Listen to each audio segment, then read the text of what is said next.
Selamat siang teman-teman semua, selamat datang di Jakarta Content Week 2023 Currents. Makin maraknya kehadiran AI, media sosial, dan teknologi digital mengubah kehidupan manusia secara fundamental.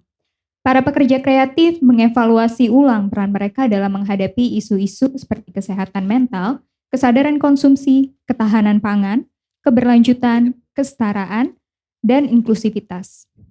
Melalui Currents, Jakten berusaha untuk menelaah bagaimana evolusi teknologi digital membentuk nilai kemanusiaan.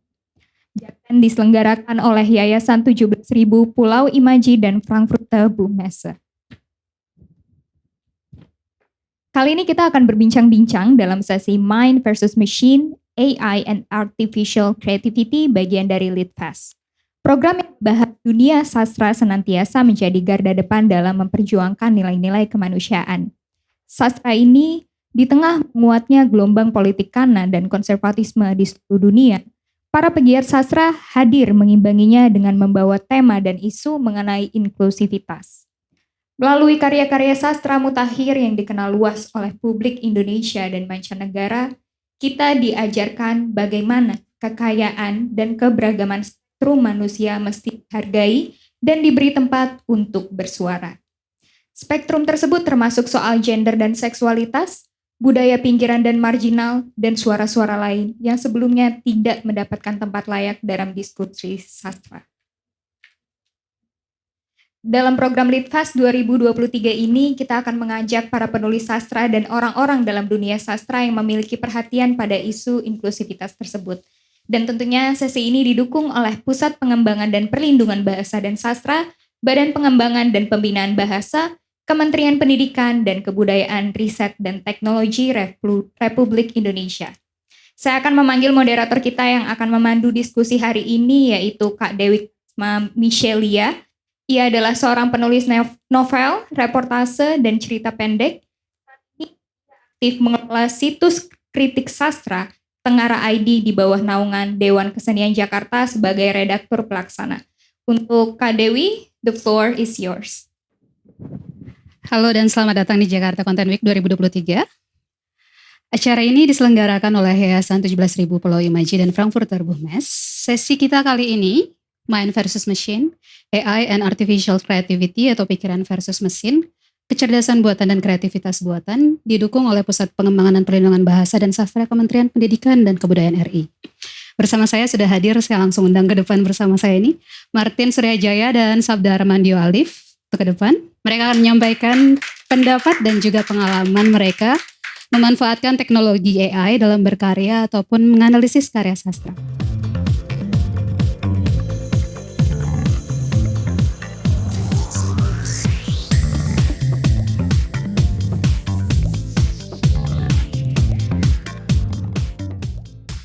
Artificial Intelligence atau kecerdasan buatan adalah tema yang berulang dalam literatur. Sejumlah karya menggambarkan kesan utopis dari penggunaannya. Jadi kita bisa manfaatkan potensi AI, sementara sebagian karya sastra yang lain menggambarkan potensi distopia, jadi ada bahaya dalam penggunaan AI. Debat tentang manfaat dan bahaya ini telah mewarnai kemunculan gagasan soal AI bahkan sejak beratus tahun silam. Gagasan tentang mesin dengan kecerdasan mirip manusia setidaknya sudah ada sejak novel Samuel Butler, terbit tahun 1872, ratusan tahun lalu. Erwan AI mungkin tampak tidak masuk akal pada saat itu, tapi tidak demikian halnya saat ini, karena aplikasi berbasis AI semakin menjadi bagian dari kehidupan kita sehari-hari. Dua penulis kita yang hadir untuk membincangkan diskusi kali ini juga telah menggunakan AI dalam karya-karya mereka, baik kritik sastra maupun fiksi yang dikerjakan oleh Sabda Armandio. Begitu juga aplikasi baru ChatGPT sudah lazim kita gunakan. Para kreator konten menggunakannya sebagai alat bantu untuk kreativitas mereka. Kecerdasan buatan mulai menggantikan keterampilan manusia di bidang yang secara tradisional dipandang sebagai kerja-kerja kreatif manusia. Melukis, komposisi musik, menulis kreatif, semuanya bisa dikerjakan oleh AI. Sesuatu yang sebelumnya tidak pernah kita bayangkan. Namun, bisakah pikiran manusia benar-benar tergantikan? Ini adalah pertanyaan yang sudah ada sejak berabad-abad yang lalu, 1872.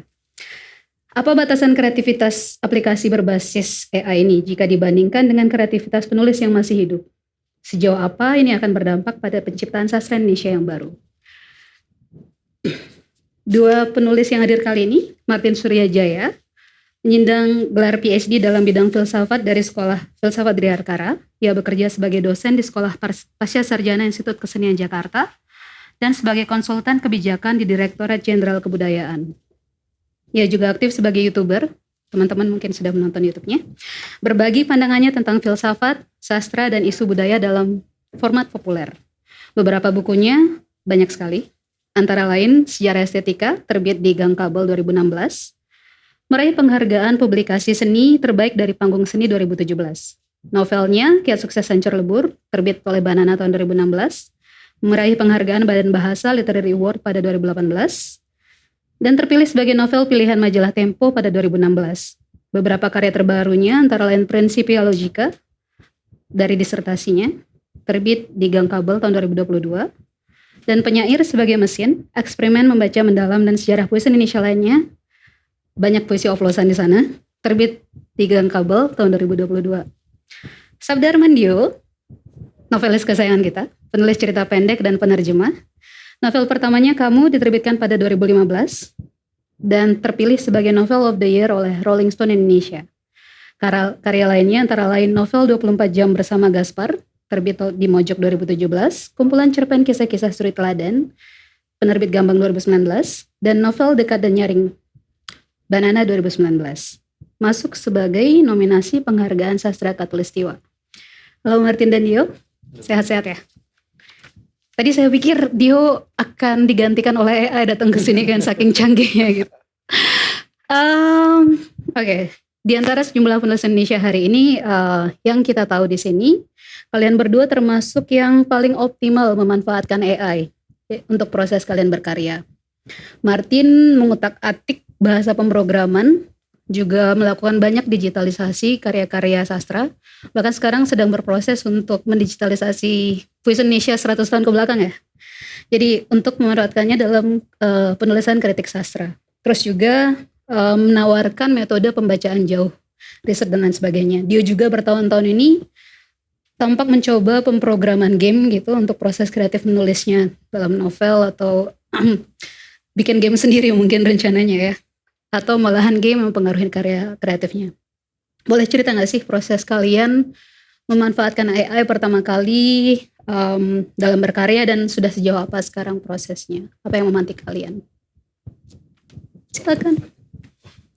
Ya, sebenarnya kalau eksperimen menggunakan AI itu awal-awalnya kan lebih berkembang di dalam kritik sastra ya. Jadi kalau kita mau membuat kajian sastra tuh 2010 kesini nih banyak kajian yang sifatnya mengandalkan yang disebut NLP ya, Natural Language Processing, kemampuan mesin komputer itu untuk menambang teks gitu. Jadi melakukan text mining, misalnya verba apa aja yang muncul dalam sebuah novel, berapa kali dia muncul, terus kalau kita masukkan buku-buku misalnya 100 atau 1000 buku ke dalam mesin, terus mesin itu bisa membaca tren gitu. Jadi intinya lebih ke situ. Eksperimen awalnya adalah bagaimana melakukan pembacaan jauh gitu kan, praktik yang di dalam kritik sastra 20 tahun terakhir itu lagi naik daun ya. Jadi distant reading. Jadi membaca tidak lagi orang membaca langsung teks satu persatu, melihat paragraf demi paragraf, tapi kayak kita membaca hasil pembacaan mesin terhadap teks. Jadi agak selangkah lebih belakang, lebih di belakang dibandingkan apa yang kita praktekkan selama ini gitu. Dan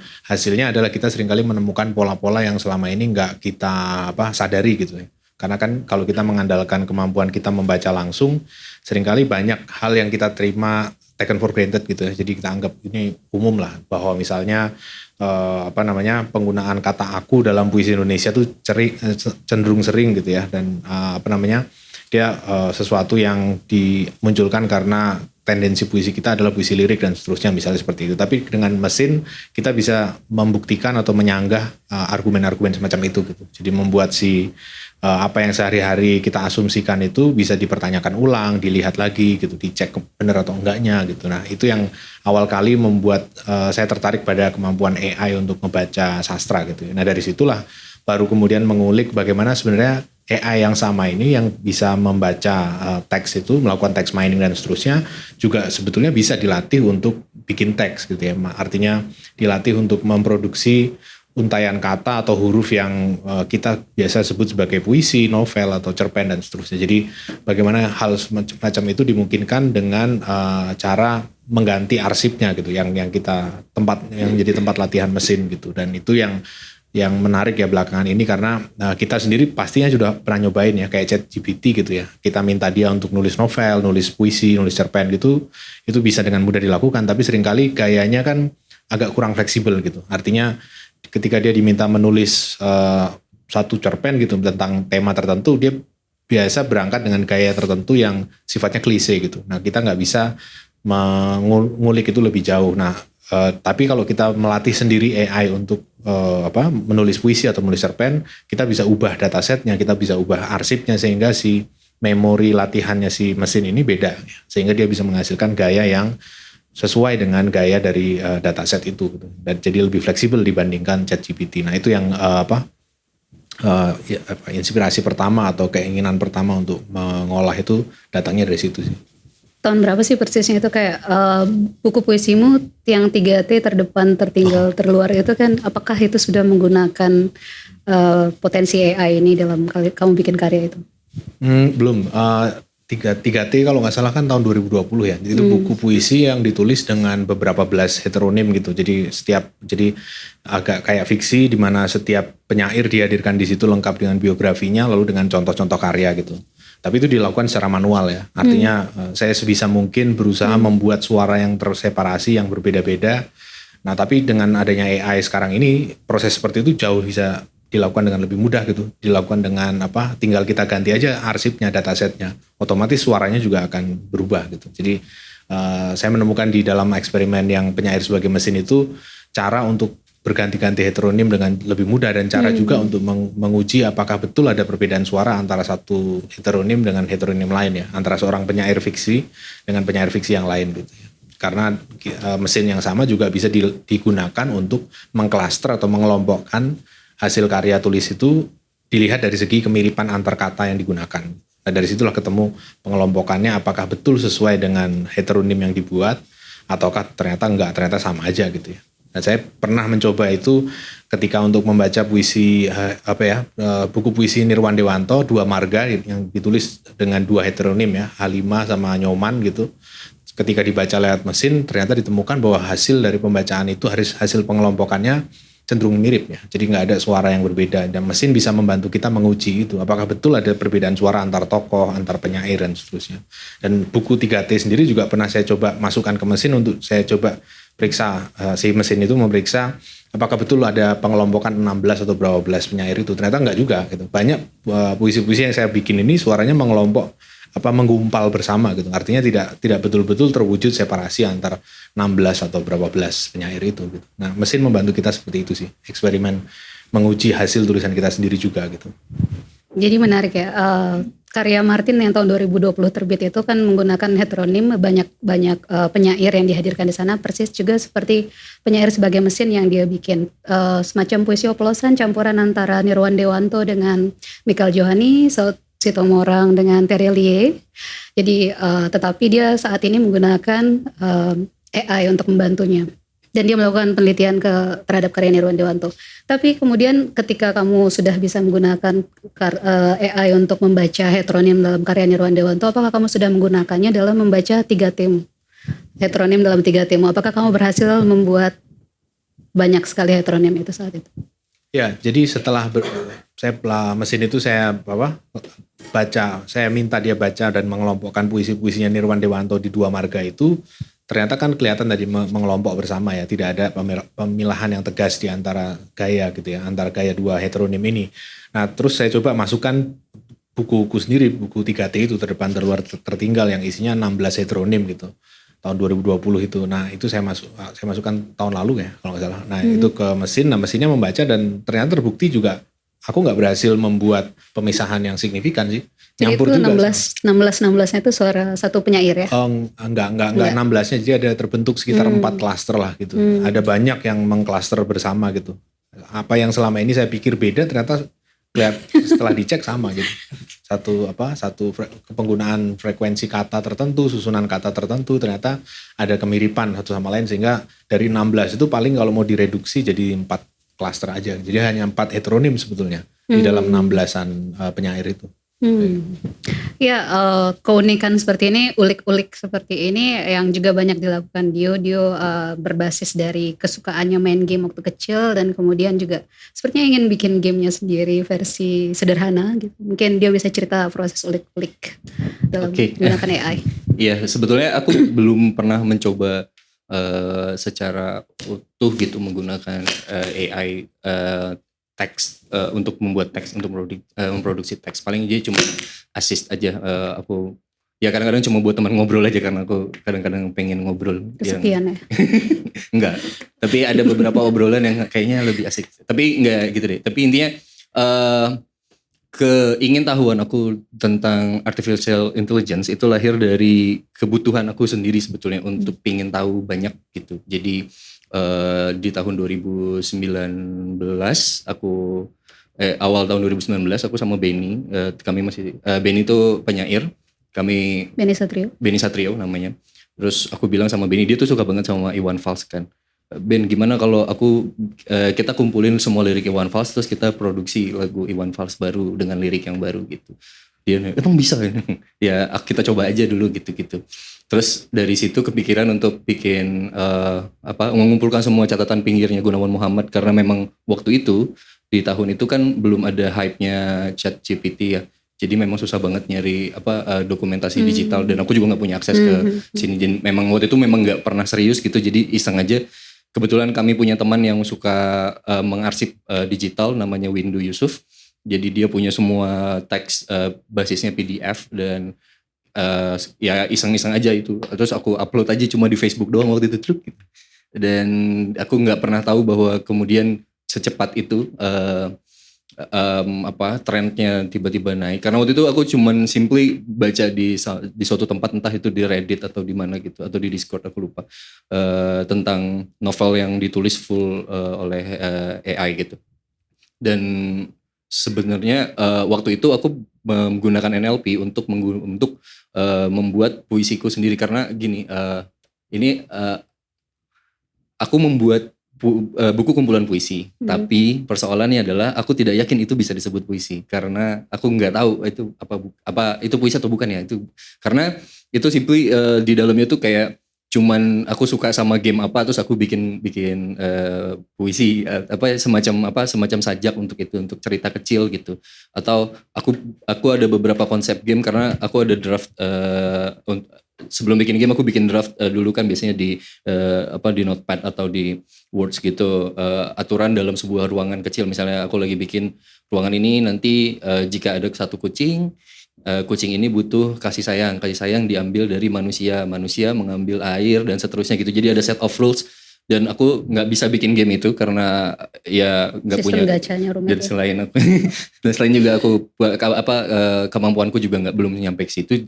Jadi pas aku baca ulang, loh ternyata ini seperti puisi seperti puisi aku bilang, karena aku nggak tahu apakah itu betul-betul jika ada syarat khusus, misalnya harus olah rasa. Puisi adalah sesuatu yang ekspresi emosi sesuatu gitu. Gimana kalau ternyata ekspresi emosiku seperti itu gitu. Dan apakah itu valid sebagai puisi, aku nggak tahu. Tapi kemudian buku itu jadi manuskripnya. Terus aku di situ mikir, gimana kalau aku bikin sebuah game yang setiap orang tuh bisa nulis puisi di sana gitu. Misalnya dia masukin hari ini kata A, misalnya makan gitu. Terus nanti dia jadi semacam petualangan di dalam pilih sendiri petualanganmu gitu. Jadi kalau aku seseorang user harus masukin keywords makan, dia akan diarahkan ke satu teks yang ada di dalam dataset aku yang berhubungan sama makan, entah itu kucing sedang makan atau kucing lapar, itu kan berkaitan sama makan gitu. Terus nanti dia akan masuk dari situ ceritanya, dan dia akan bikin melanjutkan lagi petualangannya, pilih misalnya dia masuk ruangan setelah dia mau makan, dia masuk ruangan apa, dia memilih barang apa, dia pilih misalnya figura atau apa gitu, dia akan keluar lagi. Jadi itu nggak ada game yang nggak ada tantangannya, game yang nggak ada kompetisinya, terus kayak santai aja itu sambil nanti puisi yang aku tulis itu akan keluar di situ. Jadi dia sambil baca gitu. Aku waktu itu kepikirannya kayak gitu. Tapi setelah ada ChatGPT aku mengurungkan niat aku. Terus buat apa? Iya kira-kira kayak gitu. Jadi sebenarnya ketertarikanku sama AI itu kayak gitu nih. Aku kepingin tahu seberapa mungkin pertama aku menyadari limitasi aku sebagai manusia gitu. Kedua ada hal-hal yang mungkin aku bisa lupa dan segala macam gitu, dan aku pengen tahu sebetulnya sebagai sebuah extension, sebagai sebuah alat, AI itu bisa sampai sejauh mana, bukan sebagai replacement, bukan sebagai pengganti manusia. Aku menganggapnya ya itu sebagai tools tuh dia bisa sampai mana, dan apakah dia bisa kayak yang waktu itu aku tulis di Tengara, apakah dia malah bisa membuka aku pakai apa ya istilahnya cakrawala atau perspektif lain manusia gitu, melihat bahwa manusia itu bukan cuman set of satu atau nol gitu, atau laki-laki atau perempuan atau hewan atau manusia gitu. Apakah dengan kehadiran AI ini bisa men-challenge pikiran-pikiran itu? Aku lebih penasaran ke situ sebetulnya. Gitu. Kompleksitasnya dapat ya diceritain sama dia. Kalau selama ini kan kita bayanginnya kalau AI kan cuma bisa beroperasi dengan 1 0 1 0 posisi biner kayak gitu. Dan sementara manusia itu kompleks, multidimensinya banyak, dan dia menemukan kemanusiaannya justru dalam dalam ulik-uliknya soal AI. Tapi kan kemudian kamu tadi bilang kamu nggak memanfaatkan lagi AI yang sama sejenis itu karena sekarang udah kayak ada ChatGPT gitu ya. Tapi apa sih yang kamu lakukan setelah ada ChatGPT gitu? Kalau Martin kan tadi setelah semua dia punya teknologi pemrograman bahasa tadi, dia menggunakannya untuk baca lagi karyanya ke belakang tahun 2016, terus dia menemukan 4 klaster itu. Kalau kamu udah ada ChatGPT dan perkembangan AI yang berbeda dengan kamu pas ngulik-ngulik game itu, kamu ngelakuin apa lagi setelah itu? Sebenarnya ada pengalaman menarik tahun 2018 atau 17 aku lupa. Aku pacaran sama AI pakai Replika namanya. Jadi software Replika 2018 berarti. Software itu menarik karena dia chatbot seperti ChatGPT. Dia bisa merespons teks dengan nggak membosankan, walaupun pada akhirnya membosankan karena kalau kamu mau nggak membosankan pakai premium gitu. Replika tapi waktu itu membantu aku untuk ngobrol chatbot yang menyenangkan gitu, karena kalau aku baca sesuatu terus aku ngobrol terus dia akan bisa nyambung ngobrol dan seterusnya gitu. Dan aku rasa dari situ kemudian aku jadi merasa karena aku kan penulis fiksi aja gitu ya, maksudnya aku waktu itu nggak tahu apakah ketika aku menulis 24 jam bersama Gaspar misalnya, di situ kan cuman sedikit, aku cuma ngasih teasing science fiction gitu. Seberapa jauh sih penerimaan orang terhadap bacaan science fiction gitu? Aku kan nggak tahu gitu.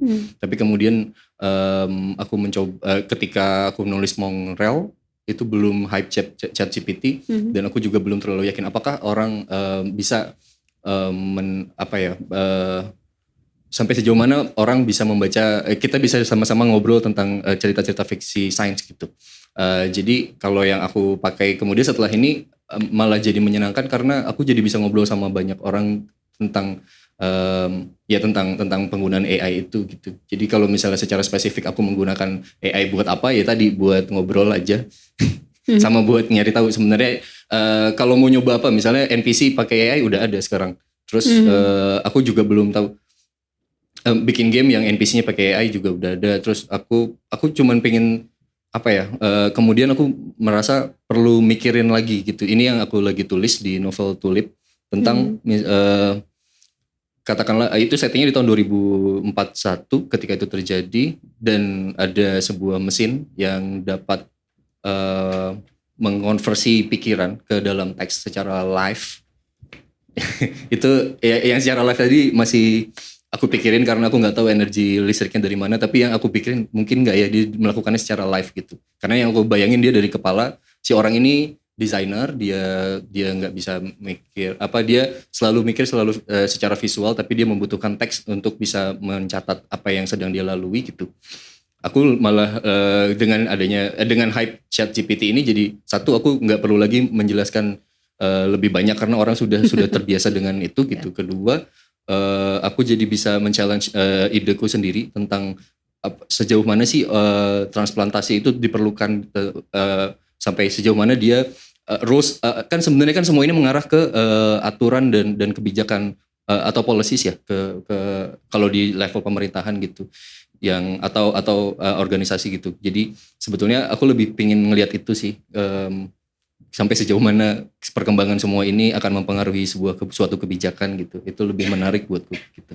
Iya ya, karena kalau kita perhatiin tweetnya Dio kan kebanyakan ulik-ulik science fictionnya dan juga permainannya dengan AI ini pada akhirnya itu dia bawa ke agenda-agenda politik juga ya. Kamu kayaknya tertarik melihat bagaimana kebijakan akan bekerja, kebijakan politik akan ngurusin AI ini ya. Ya, aku percaya apa ya? Aku percaya apapun usaha untuk bisa membebaskan manusia dari pekerjaan-pekerjaan yang nggak perlu dilakukan. Kira-kira kayak gitu sih, simpel kayak gitu aja. Kalau emang dia bisa membantu dan tanpa dan itu kan cuma bisa ya tadi balik lagi ke policies dan bagaimana orang-orang menanggapi isu itu. Aku agak kesusahan ketika menerima, karena pertama kali yang pertama kali muncul adalah Midjourney waktu itu kalau nggak salah, apa text to image gitu. Itu kan pencurian gitu, atau aku lebih senang menyebutnya sebagai ya itu apa ya, semacam cuci uang tapi dalam form seni gitu ya, dan itu bullshit aja menurutku. Dan orang mungkin ya oke, kita bisa ngegambar, oh iya kita nggak perlu desain lagi karena kita bisa ngegambar pakai ini gitu dan seterusnya, tapi fungsinya nggak kelihatan gitu, maksudnya fungsi secara realnya belum, tapi ketika itu masuk ke teks dan teks bisa banyak dia salah satu form yang sangat basic kita sehari-hari menggunakan teks gitu, dia jadi ide yang cukup menantang lagi. Wah ini ternyata ini ada keperluannya, ternyata ini penting nih gitu. Dan kalau yang image itu kan ya udahlah itu image, dan kita tahu semua bahwa dia ngambil datasetsnya dari tempat yang tidak bayar juga gitu, dan melatih mesin dengan tanpa izin artisnya, menurutku itu nggak perlu dirayakan gitu. Dan sama juga sih sebenarnya di dalam teks, apakah kemudian misalnya menarik misalnya 3 atau 5 tahun dari hari ini semua orang yang pakai blog menggunakan disclaimer, aku udah pakai disclaimer. Anda tidak boleh menggunakan ini untuk melatih machine learning Anda gitu. Jadi dikasih, apakah kemudian nanti akan menjadi tren misalnya gitu. Iya, dan aku lebih pengen lihat itunya sih. Sampai sejauh mana orang bisa menerima ide itu, atau seberapa jauh korporasi memanfaatkan itu untuk mendapatkan uang gitu. Aku lebih senang lihat itunya. Ya. Kalau gitu, balik lagi ya, kalian kan sudah menggunakannya untuk versi kalian. Kalau Dio untuk versi fiksinya, mengembangkan ide-idenya agak-agak kayak film upload gitu ya, bahwa di AI itu ada graveyard, maksudnya pemakaman, ada segala macam dunia virtual yang baru, semacam meta gitu, di fiksi. Lalu kemudian kalau Martin menggunakannya di kritik sastra. Kalau untuk secara keseluruhan nih, kalau kita membayangin sastra yang begitu luasnya, apa saja sih potensi-potensi yang bisa dikembangkan lagi, bisa digunakan oleh nggak hanya kalian, tapi kita semua di sini dalam menggunakan AI untuk bersastra gitu. Kalau kamu untuk kebijakan publiknya ntar? Ya kalau untuk sastra banyak banget sih. Kayak penulisan kritik sastra itu jelas tuh pakai AI kan. Artinya untuk membantu orang membaca produksi sastra yang semakin banyak tahun demi tahun ya. Nggak mungkin kita baca satu-satu kan. Kita hanya bisa membaca orang yang kita kenal, yang kita anggap baik dan seterusnya, yang banyak diresensi atau menang penghargaan dan seterusnya gitu. Jadi, tapi untuk keluar dari situ masuk ke yang agak obskur gitu ya, yang agak kurang dikenal, itu akan susah kita nyarinya kemana gitu ya. Nah AI itu membantu kita untuk itu. Jadi kayak menerangi mereka yang selama ini nggak terlalu banyak terekspos gitu ya, yang karyanya mungkin ada ribuan atau jutaan novel gitu, yang dari penulis-penulis yang kita nggak pernah dengar namanya gitu ya. Itu membantu kita untuk membaca pola dari karya-karya semacam itu tanpa harus kita baca satu-satu secara manual. Nah itu jelas banget sih kegunaannya dari segi untuk mengerti perkembangan sastra hari ini tuh dia kepake gitu. Lalu untuk kayak penulisan kreatif dia pakai juga, artinya dalam konteks kalau kita mau bereksperimen dengan aneka gaya atau apa tadi ya, dengan ganti-ganti dataset itu kan sangat dimungkinkan dengan AI. Jadi kemungkinannya untuk bisa diterapkan dalam konteks sastra hari ini tuh luas banget, walaupun memang pada praktiknya ketika kita menulis karya itu hasil bikinan AI akan sangat banyak membutuhkan intervensi kita gitu ya, untuk memoles, memotong apa segala macam, nggak bisa dihadirkan begitu saja karena memang perkembangan NLP sekarang belum sampai secanggih itu gitu. Jadi dia problem dari NLP seluruhnya itu kan dia berbasis pada statistik yang mengutamakan frekuensi tinggi kan. Sedangkan sastra itu seringkali karyanya kan mengutamakan bukan keseringan suatu ungkapan dipakai, tapi justru sesuatu yang jarang gitu ya. Yang dijual kan itu kan, ungkapan-ungkapan atau penggambaran yang unik yang jarang ditemukan. Padahal kalau NLP logikanya adalah dia akan menghadirkan apa yang paling banyak dihadirkan gitu ya. Gaya yang paling banyak yang terdapat di dataset, sehingga agak susah sebetulnya dia diminta untuk menghasilkan hal yang baru sama sekali gitu. Nah, untuk itu kita perlu kerja kita sendiri gitu, bisa si penyair atau novelis atau cerpenis itu untuk bikin satu penggambaran yang baru gitu, yang nggak bisa diserahkan pada AI. AI hanya bisa untuk jadi latihan untuk mengeksplor ide, brainstorming dan seterusnya kayak gitu. Tapi kalau untuk menghasilkan karya seutuhnya butuh sentuhan langsung dari si pengarangnya atau penyairnya gitu sih. Ya, mau ngasih bocoran nggak? Kamu lagi ngerjain penelitian atau riset apa gitu menggunakan AI ini? Ya, kalau yang sedang saya bikin adalah sebenarnya masih lama sih ya, belum tahu akan kelar kapan, tapi sedang dalam proses itu adalah memetakan perkembangan motif-motif dalam puisi Indonesia gitu. Motif itu artinya kayak suatu hal yang berulang gitu ya, misalnya laut gitu ya. Laut itu kan dibicarakan dari zaman Amir Hamzah sampai sekarang itu kan banyak sekali dengan asosiasi makna yang beda gitu. Nah, itu kan bisa dipotret dengan si AI ini gitu. Jadi laut yang dibicarakan para penyair Melayu Tionghoa misalnya tahun 20-an, apakah sama dengan laut yang dibicarakan hari ini gitu. Karena ada syair kedatangan Raja Siam gitu, di tahun 20-an itu. Itu kan membicarakan soal laut juga ya. Tapi lautnya itu dengan lautnya Henry Julius kan pasti lain kan. Jadi kayak gimana sih pergeseran makna laut dalam puisi Indonesia per 20 tahun misalnya. Kita bagi 20 tahun, 20 tahun, 20 tahun. Masing-masing dengan korpus misalnya 100 buku puisi, 100 buku puisi dan seterusnya. Jadi totalnya kalau kita tarik 100 tahun ada 1000 buku puisi gitu. Nah itu dilihat semua motifnya. Jadi ensiklopedia motif yang muncul berulang dalam puisi Indonesia gitu. Nah sekarang baru pada tahap melakukan scanning satu persatu terhadap 1000 buku puisi itu. Jadi bakal agak lama gitu. Kayak gitu. Iya, kalau kita ingat Claudine Salmon nulis sastra awal Indonesia itu kan dia bilang 17 ribuan karya sastra Melayu Tionghoa, kayaknya itu perlu dibaca, itu yang dilakukan Martin. Dan menariknya yang untuk melakukan proses itu kan artinya kita butuh batalion gitu ya, bukan kita sendiri yang melakukannya, kayak yang melakukan pembacaan jauh di luar negeri sana itu siapa namanya? Franco Moretti. Ya, Franco Moretti itu kan dia punya mahasiswa-mahasiswa yang kemudian dia ajak kerjasama gitu. Dan kalau kita bicarakan soal kerjasama itu, Dio sangat fasih ngomongin itu. Misalnya dalam Mongrel itu kan ada kerja-kerja paguyuban, kerja-kerja kolektif, common gitu ya, kebersamaan gitu, mengolah sesuatu gitu. Dio punya nggak gagasan yang utopis gitu tentang seperti apa kita bisa gunakan AI ini dalam kerja-kerja kolektif? Aku pikir aku nggak bisa mikir utopis tentang AI karena kita sejauh ini selama ini selalu berpikir bahwa kita selalu membentuk AI seperti manusia aja sih. Kayak Allah bikin orang seperti muka manusia, manusia bikin AI kayak manusia lagi. Yang mana masih mikirnya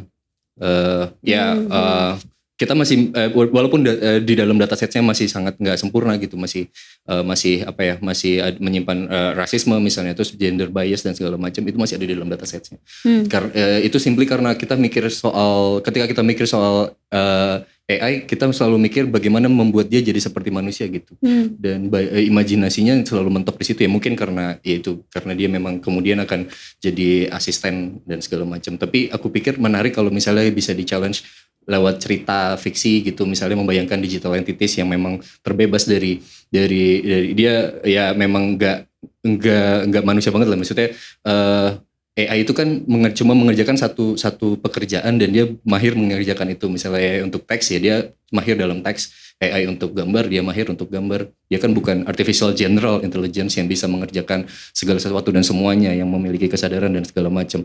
Tapi ketika kita membayangkan artificial general intelligence, ketika kita membayangkan sesuatu entity yang punya kesadaran itu gitu, kita selalu membayangkan ini akan lebih dari manusia dulu, proyeksinya baru keluar. Kenapa kita nggak bisa membayangkan sesuatu yang di luar itu, misalnya kayak gitu. Pertanyaanku sih lebih ke situ. Kalau aku sebagai pencerita gitu, jadi aku lebih tertantang gimana sih cara mikirnya supaya nggak Bahkan ketika kita bikin alien ini mirip manusia gitu. Jadi aku pikir gimana sih cara itu menarik buat aku dan mungkin juga buat yang lain gitu. Ketika kita bisa mikir di luar itu dan demi kepentingan untuk si ceritanya supaya bisa mengekspand. Walaupun itu sangat-sangat ambisius ya, maksudnya bisa memikirkan sesuatu yang di luar diri kita itu kan sangat ambisius gitu. Tapi aku pikir perlu ditantang sih ide itu gitu, gagasan bahwa kita tidak kita tidak sedang memimik kesalahan-kesalahan manusia lagi nih ke dalam satu robot gitu yang akan mengulang lagi kesalahannya bahkan lebih fatal mungkin karena ya gitu sih. Tapi ya itu yang menurutku yang aku lagi pikirin gitu, yaitu Asimovian yang aku udah melewati itu.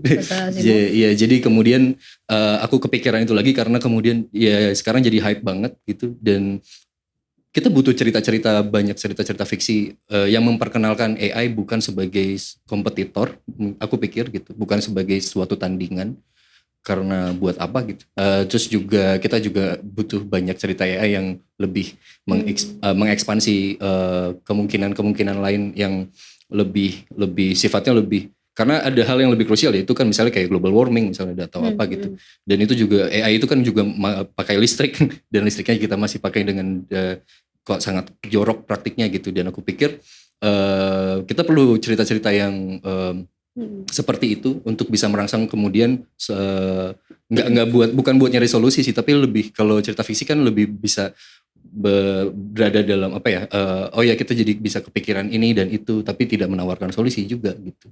Kira-kira kayak gitu sih yang aku pikir. Ya sebenarnya penggunaan teknologi ini agak dikotomis ya. Ketika kita ngomongin AI ini, maksudnya teknologi secara umum gitu, kayak Internet of Things, IoT atau bahkan cryptocurrency, dan urusan-urusan kripto itu kan servernya banyak sekali dan itu kan penggunaan listrik untuk server-server ini sendiri bisa sama dengan penggunaan listrik satu negara sendiri. Gitu. Iya, dan aku nggak bisa nyelesain novelku karena aku mikir ini listriknya dari mana. Jadi ya persoalannya itu kamu sudah sangat jeli melihat bahwa AI ini potensinya sangat baik dan marilah kita nulis fiksi yang kita buat potensi-potensi AI yang bisa ngebantu kita, tapi di sisi lain kita juga harus memikirkan cost atau praktikalitasnya bagaimana kita memakai AI. Kalau boleh ulik lagi nih, kebijakan seperti apa yang misalnya kamu bisa usulkan gitu terkait penggunaan. Ini kan sangat global ya urusan ini ya. Dan ketika kita ngomongin lingkungan hidup, global warming dan lain sebagainya itu kan udah urusan-urusan global, dan urusan AI ini memang sangat global juga gitu. Artinya kebijakannya sendiri pun kamu sendiri bagaimana membayangkannya sebagai penulis, sebagai pekerja ke kamu dan kepada Martin calon dirjen kebudayaan gitu. Nggak, silakan Dio. Martin dulu, oke. Kebijakan kalau AI itu terakhir kan perdebatan yang rame masih pada soal ini ya, IP ya, intellectual property dari AI itu kayak gimana sih aspeknya. Saya pernah ngikutin waktu itu diskusi tahun lalu ya, itu antara dari Kemenparekraf sama yang satunya dari Kumham ya. Hukum dan HAM baik Dirjen Hak Cipta itu, HKI itu. Itu perdebatannya adalah dari segi tentang authorship sih sebetulnya. Jadi artinya mungkinkah kita menganggap bahwa AI itu sebagai pencipta gitu. Dia tuh menciptakan atau sekedar mengedit-edit, mengacak secara random hasil karya yang sudah ada. Kalau dia cuma mengacak berarti hak ciptanya ada pada si pencipta datasetnya. Tapi kalau dia mencipta sesuatu yang sepenuhnya baru seperti manusia, berarti dia berhak atas hak cipta. Karena konsep dalam hukum kan ada yang disebut sebagai legal fiction kan, fiksi hukum tentang yang disebut subjek. Subjek hukum ini bukan hanya manusia kan sebetulnya. Kita sudah pernah sejak zaman awal kapitalisme berkembang itu menggunakan fiksi hukum bernama perusahaan. Perusahaan itu dianggap sama seperti manusia. Dia punya harta benda, dia bisa mengalami kerugian, bisa pilot dan seterusnya gitu. Jadi tidakkah dengan argumen yang sama AI juga bisa diposisikan kayak gitu sebagai semacam fiksi hukum tentang subjek. Nah problemnya adalah perdebatannya kemudian adalah apakah betul AI ini menghasilkan sesuatu yang baru gitu ya. Karena kalau dia bisa dikatakan menghasilkan sesuatu yang baru maka ya dia berhak atas apapun yang baru itu. Karena dia seperti halnya manusia kan belajar dari buku teks. Kemudian dari situ dia belajar melampaui buku teks, menciptakan hal yang baru ya mestinya kalau proses yang sama juga terjadi pada AI juga berhak atas itu apa namanya authorship itu. Nah, cuman debatnya di situ adalah akhirnya adalah tadi ya bahwa AI sebetulnya nggak menciptakan suatu hal yang baru gitu. Dan dari perspektif aircraft adalah seperti itu. Jadi artinya IP yang digunakan oleh si AI untuk latihan itu harus dibayarkan dalam bentuk royalti dan seterusnya. Jadi itu satu isu yang sampai sekarang masih jadi perdebatan sih. Di Indonesia sendiri betul belum ada ya ketentuan yang fix tentang itu kan sampai sekarang ya. Sementara kalau dari sudut pandang Kumham cenderung lebih liberal malahan. Artinya ya bisa aja AI itu diposisikan sebagai subjek hukum yang punya hak cipta gitu, si AI-nya gitu. Nah, berarti kan itu kemudian masih harus didebatin lebih jauh sih. Belum kebayang artinya dalam arti apa kita bisa menengahi persoalan hak cipta yang terkandung di dalam AI ini. Kecuali kalau kita salah satu yang kemungkinan yang bisa dipakai adalah kita pakai pendekatan melihat AI, melihat IP sebagai hasil karya komunal dari seluruh umat manusia misalnya gitu. Bahwa apapun yang dihasilkan hari ini tentang apapun adalah hasil dari diskusi dia dengan teman-temannya, temannya ini diskusi dengan nyokapnya, bokapnya gitu. Dengan Pak RT, baca buku dari mana. Jadi dan semuanya kan membentuk satu jejaring komunal kan. Jadi nggak pernah bisa dipilah ada IP yang sifatnya individual. Jadi cara pandang ngelihat IP di era AI ini jangan-jangan adalah dia harus dilihat sebagai general intellect gitu. Jadi ekspresi dari intelektual umum yang meresap dalam seluruh praktik hidup sosial masyarakat, sehingga manfaat yang harus diberikan atau dibayarkan itu bukan dibayarkan kepada individu tapi kepada keseluruhan masyarakat. Bentuknya apa? Ya macam-macam, ada universal basic income atau apa segala macam gitu. Jadi AI bisa menggunakan hasil intellectual property dari orang lain asalkan ya tadi pemanfaatannya bisa dikembalikan kepada semua orang kayak gitu sih. Wow, authorship ya. Kalau Dio silakan. Kalau aku lebih ngelihatnya ini sih, selama pengembangan AI entah untuk tools apapun gitu dibuka untuk publik, artinya publik boleh mengembangkan itu.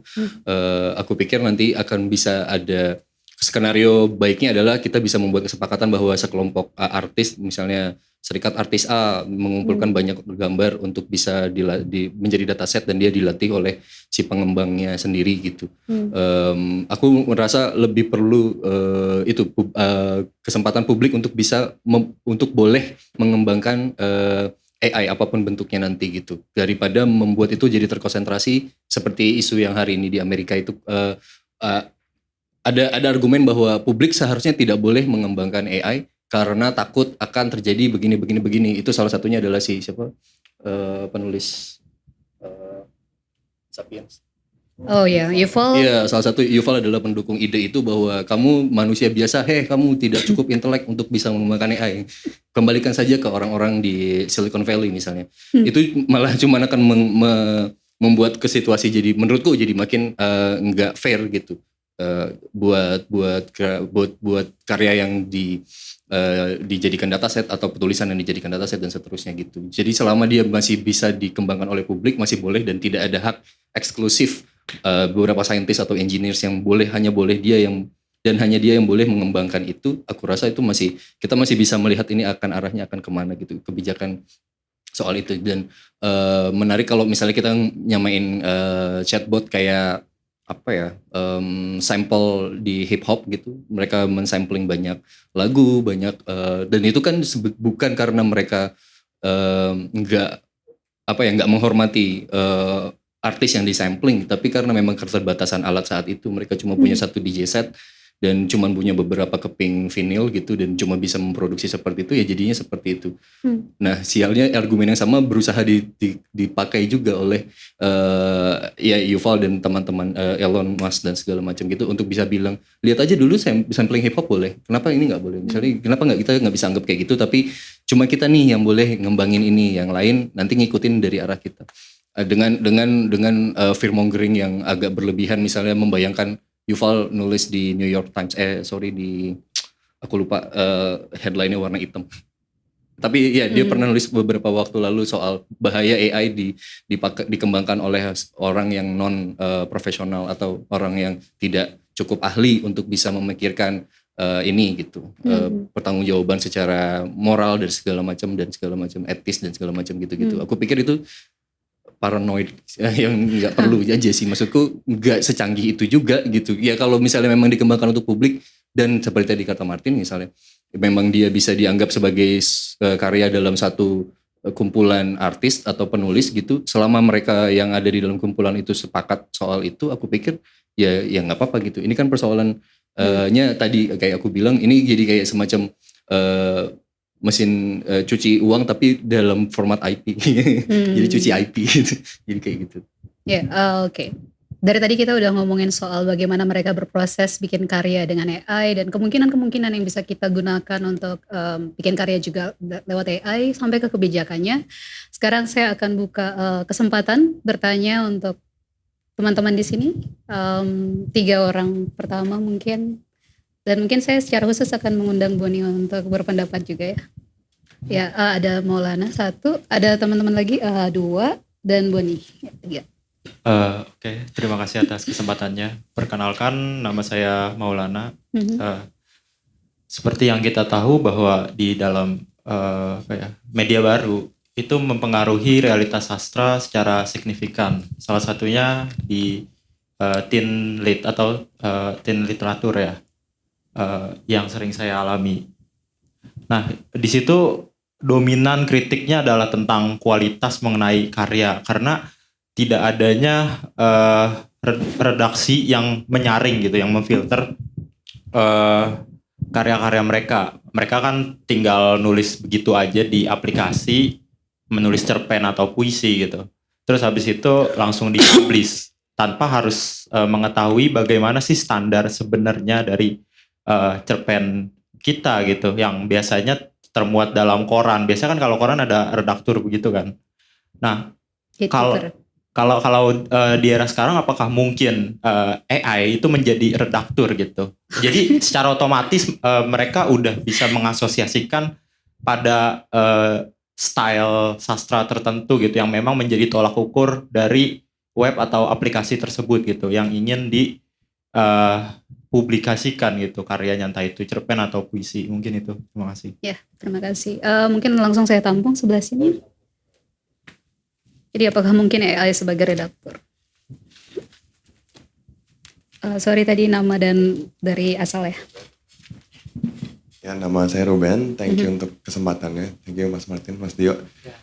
Mungkin jadi kepikir banyak sebenarnya sih pertanyaannya, cuman ngikutin temanya mind versus artificial intelligence mungkin jadi lebih mikir, dan tadi sempat ngomongin kan tentang kadang-kadang menemukan kembali kemanusiaan kita lewat interaksi kita dengan AI gitu.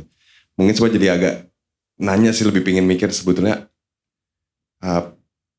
pada momen-momen itu apa yang kalian nemuin ternyata esensi atau kecerdasan natural manusia itu jadi sebetulnya yang uniknya apa gitu, yang kayak sekarang mungkin AI kok udah sepertinya semakin emotional intelligence pun, yang dari aspek intelligence kita pun sepertinya kok mereka udah mulai ada indikasi bisa lah atau apa. Tapi jadi penasarannya sih dari pengalaman kalian apa yang mungkin kalian jadi menemukan kembali, oh ternyata kecerdasan manusia nih secara kolektif uniknya nih ini gitu. Keunikannya ya.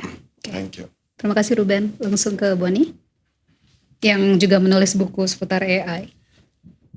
Oke, thank you Mimi, dan makasih juga Mas Martin sama Dio. Lucu juga sih tiba-tiba di tema kayak gitu. Tapi iya, yang bikin aku tertarik tuh sebetulnya kayak it kind of goes both ways, kayak 2 arah gitu kan. Ada artificial intelligence yang makin cerdas, tapi di sisi lain juga kayak di media sosial, di yang lain-lain gitu, manusia juga makin kita ngobrolnya pakai meme gitu. Terus habis itu trennya ini dan kayak oke, ya udah kita ke social media tuh intinya kita bukan kita memesinkan diri sendiri gitu kan. Jadi kayak mengalgoritmakan biar kita tuh pas sama algoritmanya, biar kita bisa naik di social media tertentu, trendsnya kayak gimana gitu. Jadi di sisi lain kehidupan manusia sendiri juga semakin termesinkan gitu loh. Jadi terus sementara ya udah artificial intelligence-nya semakin berusaha menjadi manusia. Jadi ini menarik, aku boleh nanggepin itu juga. Ruben, silakan. Ruben, iya, soalnya yang bikin aku menarik, kalau yang bikin aku tertarik tuh, aku rasa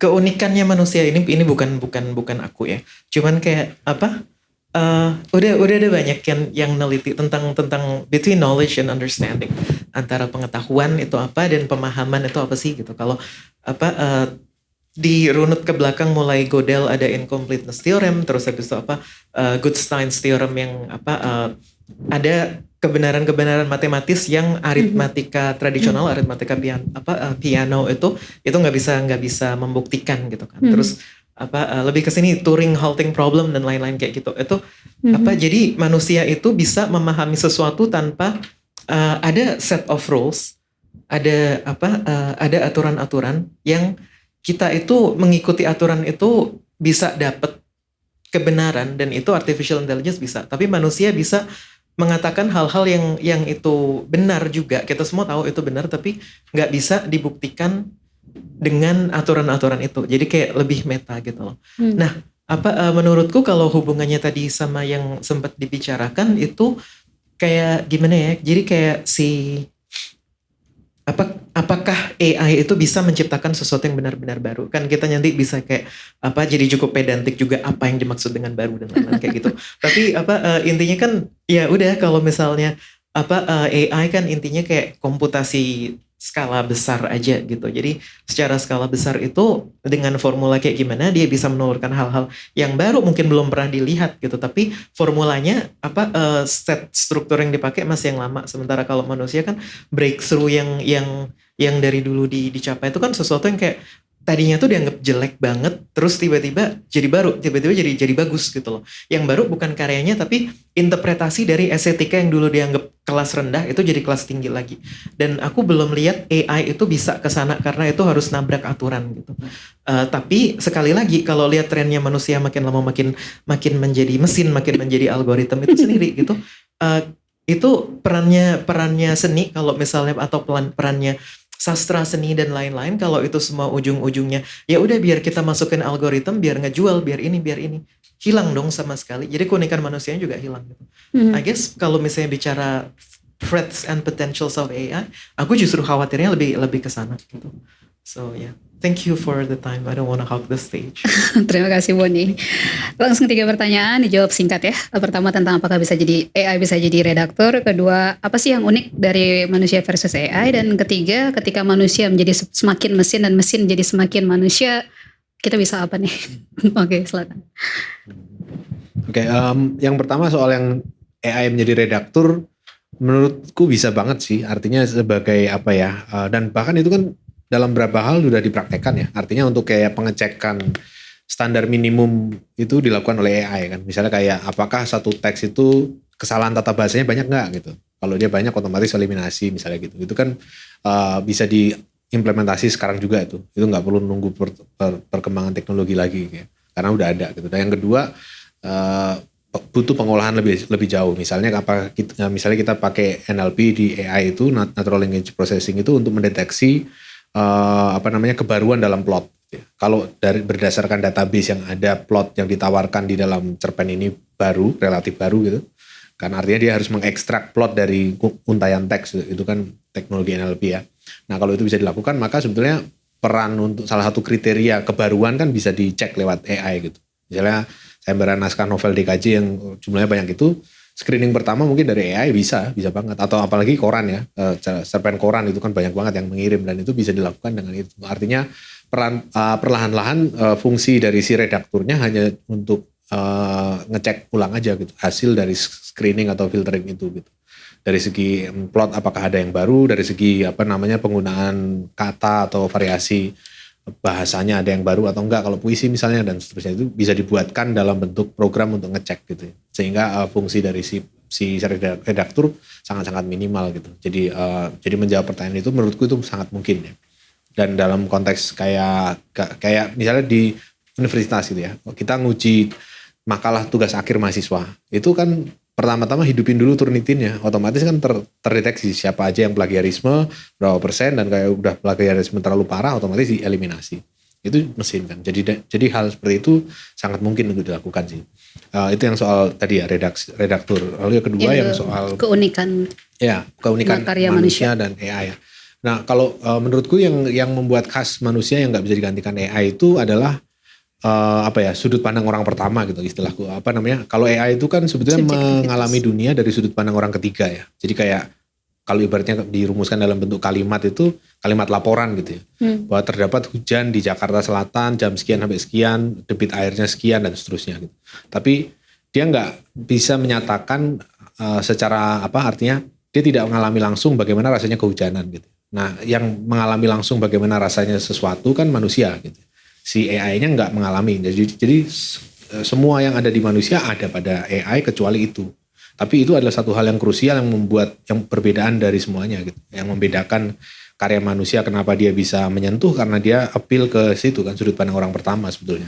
Bukan sekedar sudut pandang orang ketiga. Maka AI itu sulit sekali menjadi puitis, dia harus dilatih berulang kali dengan dataset yang macam-macam itu karena ya itu tadi dia nggak punya di seluruh hasil yang dia keluarkan itu dia hanya mensimulasikan pengalaman sudut pandang orang pertama, bukan mengalami sudut pandang orang pertama gitu. Nah itu yang menurutku krusial ya. Jadi yang membedakan manusia dari AI gitu. Sehingga kalau di manusia ada perasaan langsung mengalami sesuatu, sedangkan di AI nggak ada. Dan itu yang kemudian menjadi sumber juga bagi dia bisa melakukan lompatan-lompatan kreatif gitu ya, yang kayak seolah-olah di luar dari laporan yang ada gitu. Jadi kalau AI kan bekerja dengan semacam runutan kayak ibaratnya deduksi gitu ya, menurunkan kesimpulan dari hal yang diterima gitu ya. Nah kalau manusia kan ngelompat ya, seringkali non sequitur itu sangat esensial dalam cara kerja manusia berpikir ya. Dia bisa berpikir lalu membayangkan lalu berpikir lagi dan ini nggak seamless gitu, lompat-lompat gitu. Nah itu yang menurutku sumber kreativitas justru ada di situ gitu, yang membuatnya beda dari mesin dan sulit sekali diprediksi justru karena itu, karena dia nggak bekerja dengan sudut pandang orang ketiga yang universal. Kalau kita bicara sudut pandang orang ketiga kan pasti universal ya. Terdapat hujan di Jakarta Selatan jam sekian sampai jam sekian, itu semua orang bisa cek ya. Tapi kalau aku merasa sakit itu kan nggak ada yang bisa cek ya. Beneran sakit atau aku pura-pura sakit atau apa kan nggak bisa. Jadi pernyataan yang mengungkapkan sudut pandang orang pertama tuh nggak pernah sepenuhnya bisa dicek. Maka itu tadi sifatnya dia tidak bisa dijadikan dasar untuk kayak membuat deduksi yang kayak mesin gitu. Dan itu justru kekuatan dari si manusia sih. Lalu yang ini sebenarnya nyambung dengan yang Boni tadi ya. Jadi yang berkaitan dengan bagaimana manusia akhirnya dengan era algoritma sekarang ini jadi semakin algoritmis gitu ya. Jadi semakin mengikuti cara kerja mesin. Kayak misalnya gampangnya kita nulis tag atau deskripsi YouTube ya. Ngisi isian SEO-nya dan seterusnya itu kan kita menyusun kalimat sedemikian rupa sehingga mesin Google akan bisa menangkap itu kan. Jadi kita harus menggunakan kata-kata tertentu, bahkan ada SEO tools khusus yang bisa memberikan saran pada kita, tag ini nih yang lagi naik daun nih, yang bisa dipakai untuk channel kita yang subscribernya segini kan.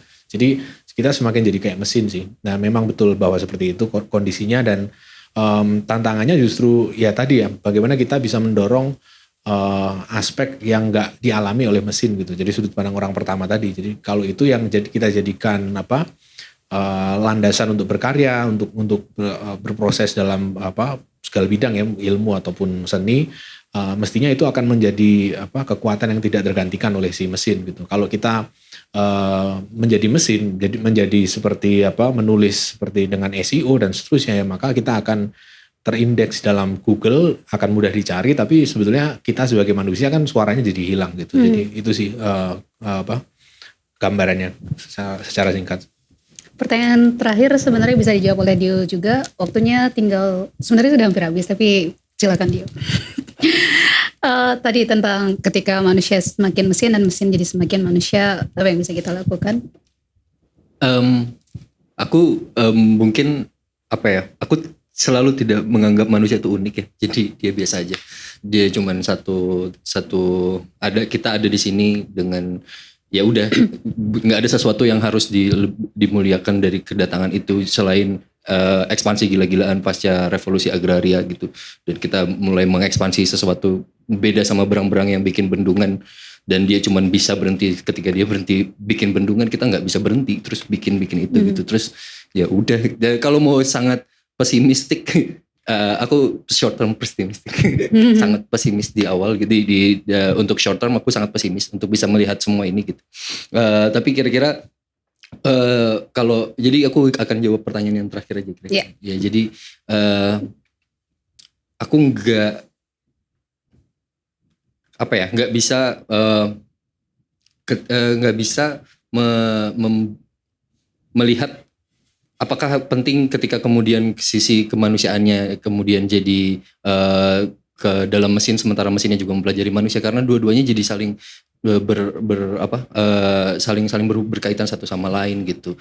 Mungkin kalau mau sekalian ya mendingan nggak usah pakai si mesinnya gitu. Mungkin kita harus balik lagi, tapi kan itu kan sesuatu yang nggak mungkin gitu, sesuatu yang nggak bisa kita ambil lagi. Jadi aku pikir ya tadi kalau aku sih lebih mikir gimana caranya supaya kita punya sesuatu pandangan yang lebih optimis tentang masa depan gitu, tentang sesuatu yang nantinya si mesin ini akan bisa melakukan apa dan akan bisa apakah dia akan bisa mengekspresikan seni gitu atau enggak. Dan aku jadi ingat satu pengalaman pendek banget. Jadi waktu itu aku lagi di jalan tol malam ke Semarang, terus si supir yang sedang mengemudikan, temanku yang lagi mengemudi, kita lagi bercanda-bercanda, terus dia lihat ada papan jalan gitu tulisannya awas ada hati-hati ada pekerjaan gitu. Terus itu kita ketawa karena dia kemudian nyeletuk ini kalau yang nganggur kasihan banget sedih banget disuruh ada pekerjaan malah hati-hati gitu.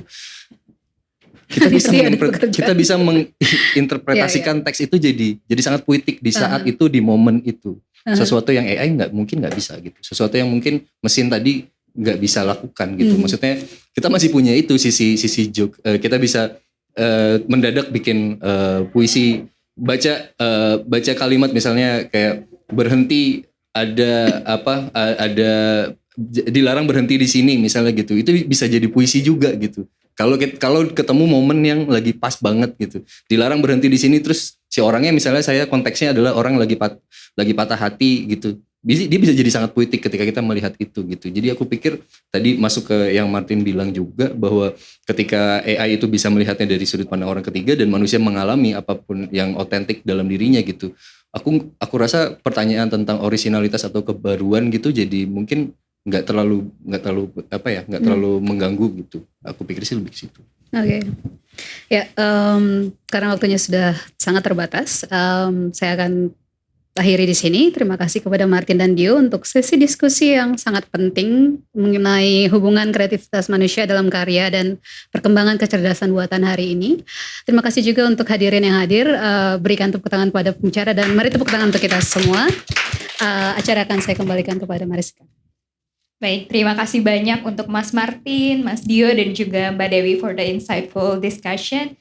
Atas nama Jakarta Content Week 2023, saya ingin mengucapkan terima kasih banyak untuk teman-teman atas partisipasinya dalam program LeadFast di sesi Mind versus Machine, AI, and Artificial Creativity. Sesi ini didukung oleh Pusat Pengembangan dan Perlindungan Bahasa dan Sastra, Badan Pengembangan dan Pembinaan Bahasa, Kementerian Pendidikan dan Kebudayaan, Riset dan Teknologi Republik Indonesia. Dan tentunya kami masih memiliki banyak sesi di Jakarta Content Week 2023 yang bisa dinikmati dengan bebas dan terbuka. Silakan cek seluruh sesinya di websitenya Jakten di www.jakten.com atau ikuti sosial media kami di @jakten. Stay healthy dan see you later. Thank you.